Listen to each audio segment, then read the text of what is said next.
The father and brothers of my fiancé's family assaulted me after she accused me of infidelity. Now that the truth has surfaced, they are seeking reconciliation. However, I have no intention of letting this go. I am pressing charges instead. A year ago, I believed I had found the one. I was just an average 30-year-old American with a stable office job, living a simple life. At a backyard barbecue, we quietly got engaged, celebrating only with close friends and immediate family. Her family seemed pleasant enough at first, perhaps a bit opinionated, but nothing I thought I couldn't handle. I brushed off their subtle remarks about my financial status and family background, believing that love was what truly mattered. But then everything changed. A few weeks ago, my fiancée insisted we spend Sunday afternoon together. Later that day, she confronted me with grainy, poorly lit photos on her phone, images of me leaving a restaurant with another woman. Stunned, I stared at the screen, knowing full well the woman in the pictures was just a colleague. Yet, my fiancée refused to believe me. She lashed out, accusing me of betrayal, convinced that she had been right all along to doubt me. The warmth we once shared vanished, replaced by raw anger. Then, her father and two brothers stormed in. Without giving me a chance to explain, they accused me of playing with her emotions, of deceiving their family.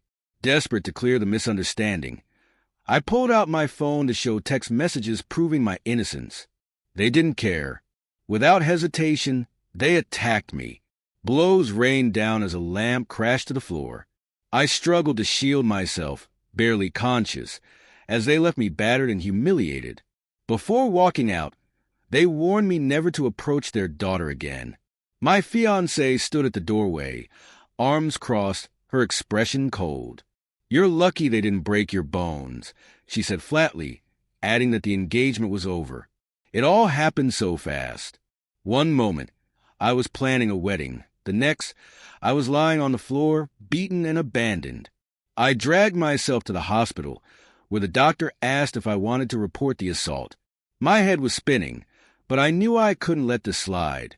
A lawyer friend urged me to document everything and file a police report.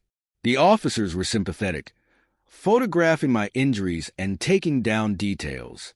They assured me I had a strong case, though the legal process could take time. My attorneys confirmed that the charges of aggravated assault were serious.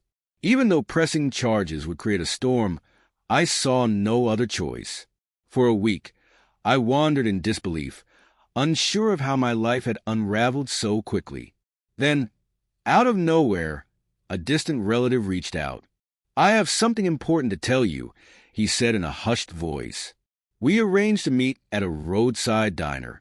He lived 2 states away, only visiting for major family events.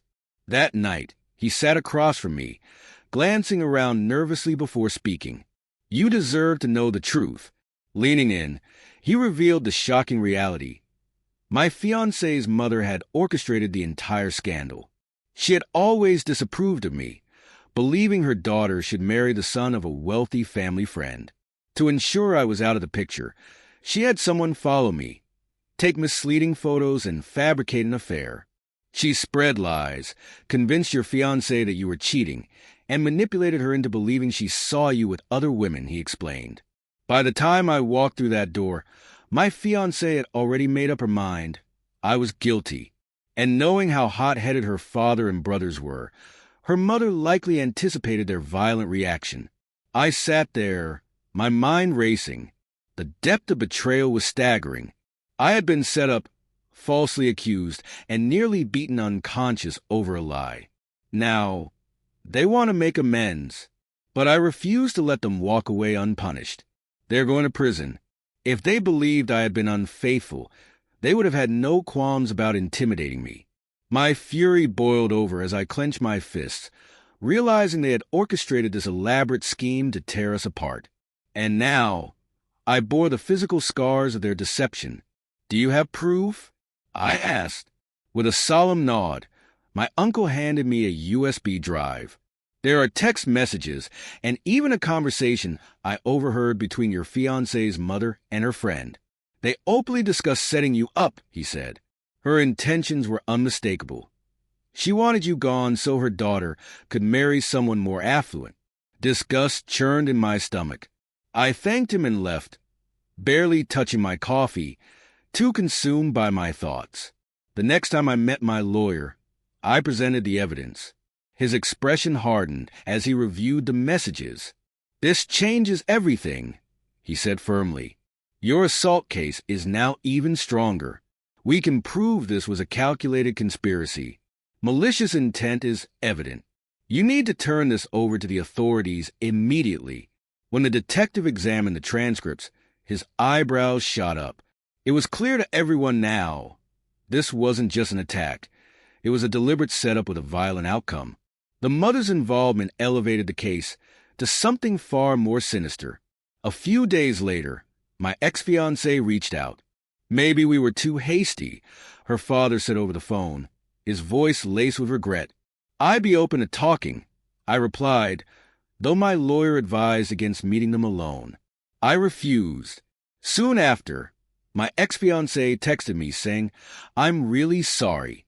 Can we try again?" Now that the truth had surfaced, their focus shifted to damage control.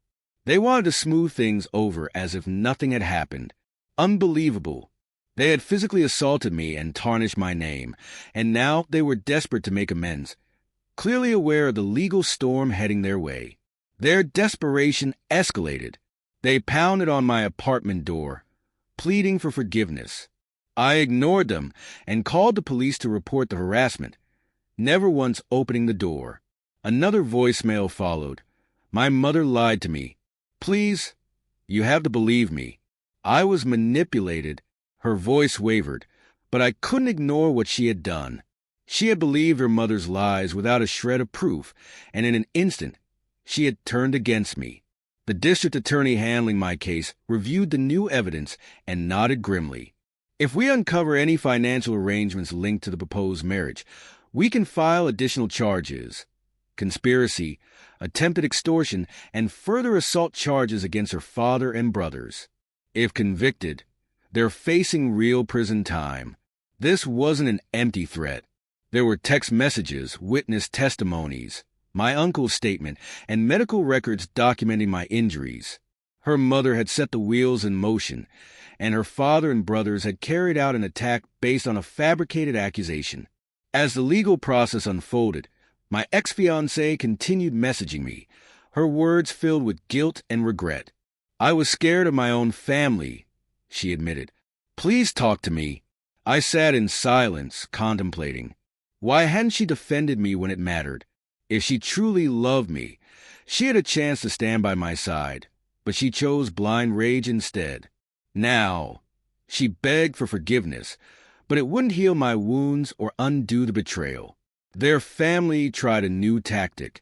One of her cousins cornered me in my office parking lot, hands raised in a plea.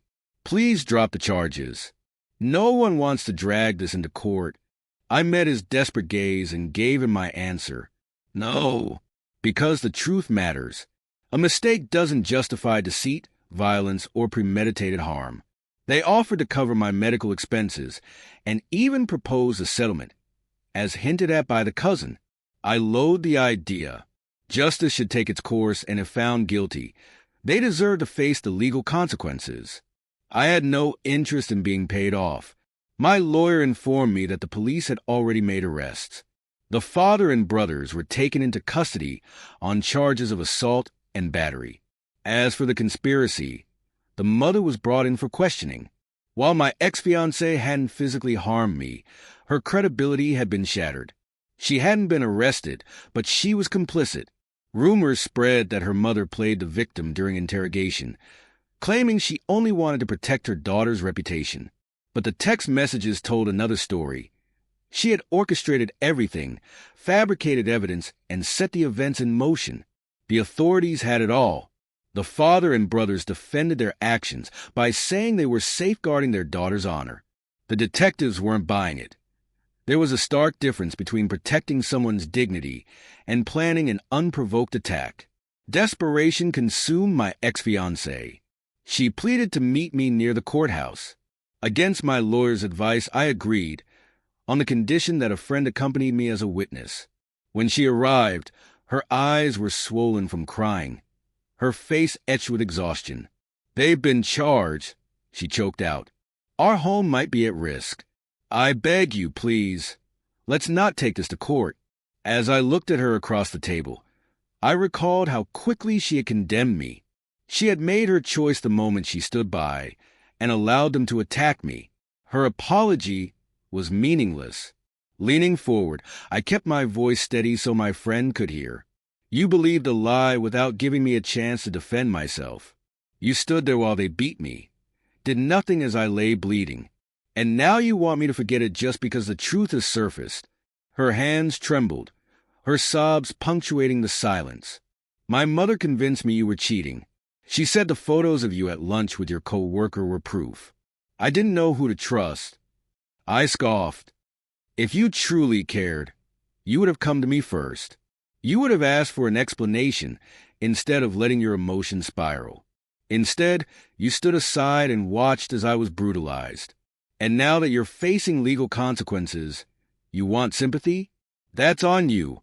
She reached for my hand, but I pulled away. "I will not drop the charges.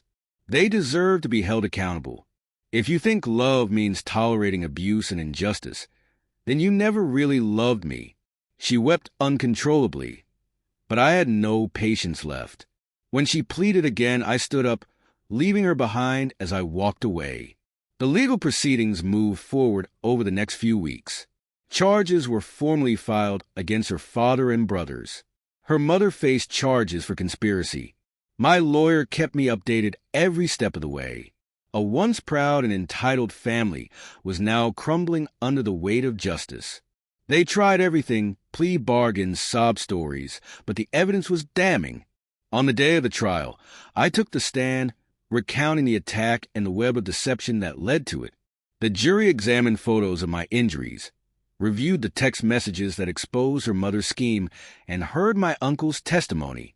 The defense tried to downplay everything as a misunderstanding, but the facts were indisputable. The verdict was clear.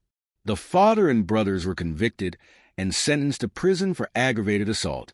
The mother was also found guilty of conspiracy and received a prison sentence. Additionally, they would all be permanently marked by their criminal records. Though my ex-fiancée wasn't charged, her reputation was ruined. She tried reaching out to me after the sentencing, but I blocked her number. Everyone knew what had happened, and I refused to entertain any more pleas. I got my life back, my wounds healed, and I slowly regained my ability to trust again. The ordeal had been a brutal lesson, but I learned that love without trust and respect isn't love at all. In the end, truth prevailed. Lies and manipulation can only go so far before they collapse under the weight of reality. If you enjoy seeing entitled families face the consequences of their actions, stay tuned. The next storm I'll be sharing is even more unpredictable.